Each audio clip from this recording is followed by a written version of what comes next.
Hello, First Alliance. This is Lilly Lintemuth, and I will be sharing with you about Jesus, the Wonderful Counselor. Isaiah 9:6.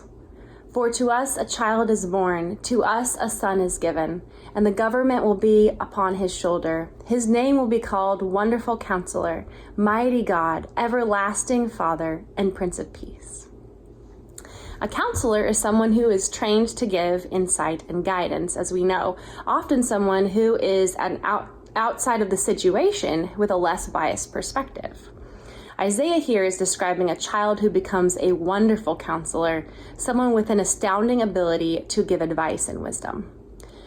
I don't think it's a coincidence that Isaiah prophesied Jesus in context of who he is, as Israel's king, to be first described here as a wonderful counselor.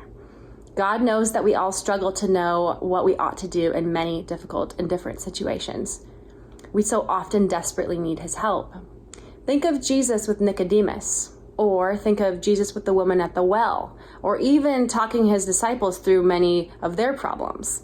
We remember that Jesus was filled with the Holy Spirit and able to give astounding insight into his people's deepest needs.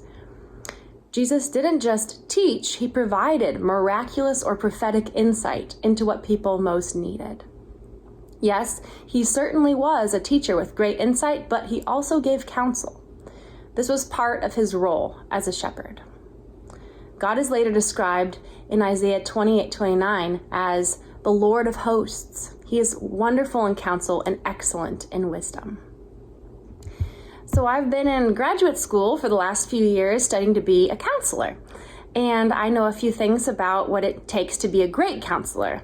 I'm not there yet, but here are a few thoughts I have on how to become one. One, you need to have years of experience with real people in many different and difficult situations. Two, you need to have humility and to know when to redirect your counsel or abstain from giving counsel. Three, you need to know what health looks like and what steps that people can take to get to a healthier place. Four, you need to have wisdom and know how to be shrewd in asking the right questions that help people explore their problems.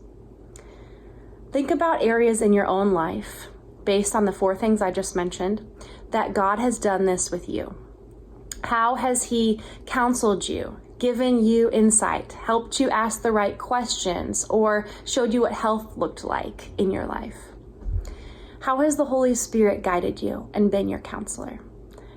How has he reminded you of wisdom or caused you to question your motives?